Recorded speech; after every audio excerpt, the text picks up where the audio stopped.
What is the difference between call centers and BPO?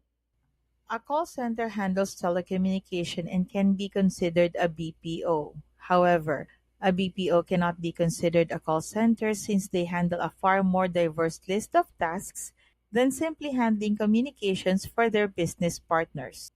A contact center specifically handles telecommunications related tasks commissioned by another business or entity. Business processing outsource organizations handle many types of tasks that are not limited to communications. The key difference is that a BPO company performs back office tasks of any business like customer support or accounting functions, whereas a call center company handles just telephone calls.